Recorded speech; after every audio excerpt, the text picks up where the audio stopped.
Com a guerra no campo, o povo migrou em massa para a segurança relativa das cidades, mas as áreas urbanas não conseguiam absorver tanta gente.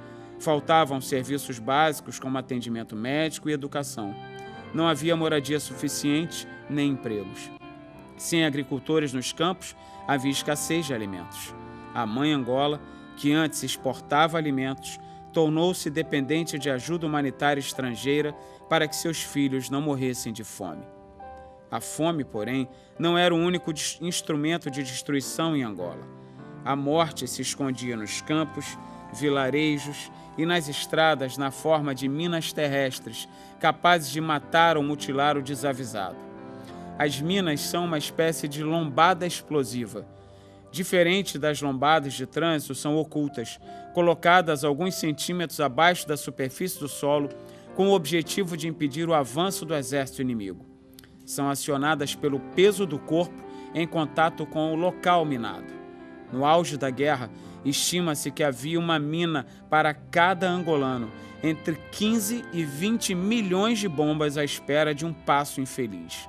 Com isso, Angola ganhou o título de país mais minado do mundo. As minas invadiram o território angolano em pelo menos 4 etapas. Primeiro, as forças de libertação, representadas pela FNLA, o MPLA e a UNITA, começaram a colocá-las para impedir os movimentos das tropas do governo colonial. O legendário Ernesto Che Guevara esteve nas matas angolanas em 1961, treinando os guerrilheiros nas táticas de uso das minas. Segundo, depois da independência, as tropas cubanas e da União Soviética, atual Rússia, colocaram mais minas contra a UNITA. Terceiro, o próprio governo do MPLA fez uso das minas contra os chamados rebeldes. Finalmente, a UNITA e os mercenários estrangeiros que entraram em Angola pela África do Sul também lançaram mão dessa arma oculta. Os resultados desastrosos dessa semeadura indiscriminada de explosivos são evidentes até hoje. Embora as minas fossem colocadas com fins militares, a maioria das vítimas eram civis, principalmente camponeses. No auge da guerra, 200 pessoas ingressavam a cada semana nos poucos hospitais de Angola. A maioria tinha as pernas esmigalhadas pelos explosivos. Muitas outras morriam antes de serem socorridas. Havia mais de 70 mil mutilados. A princesa Diana chegou a visitar Angola em 1997, o ano em que morreu, para ajudar na campanha da Cruz Vermelha contra as minas terrestres. Ela conseguiu chamar a atenção do mundo para uma praga que os angolanos já conheciam de perto. 3 anos depois da chegada de Analzira, em novembro de 1988, desapontava um fio de esperança.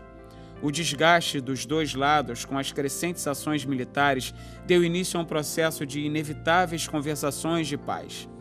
Houve um acordo entre Angola, Cuba e África do Sul que iniciou a retirada das tropas cubanas, um contingente de 50 mil homens. As forças sul-africanas também deixaram Angola, juntamente com a ajuda financeira de seu país, a UNITA.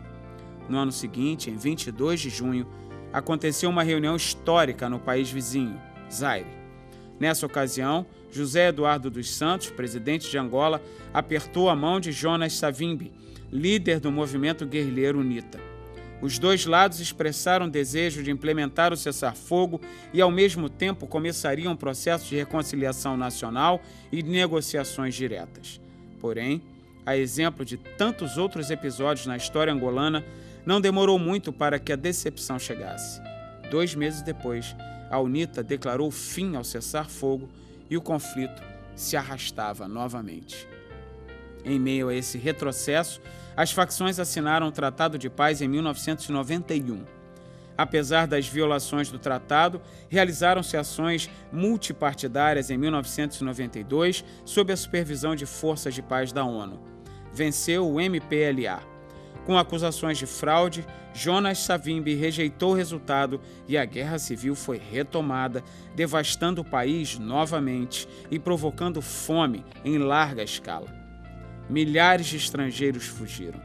Analzira ficou e encontrou-se encurralada com os irmãos angolanos pelos ataques que se alastravam agora dentro das cidades. Ela vivenciou de perto a queda das bombas na cidade de Huambo, o epicentro do conflito.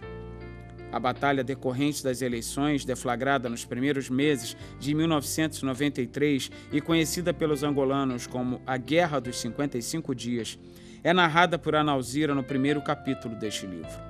Em novembro de 1994, a UNITA e o governo angolano assinaram o Protocolo de Lusaka, na capital da Zâmbia. Forças de paz da ONU vieram novamente para acompanhar o processo, mas em dezembro de 1998, o conflito armado recomeçou.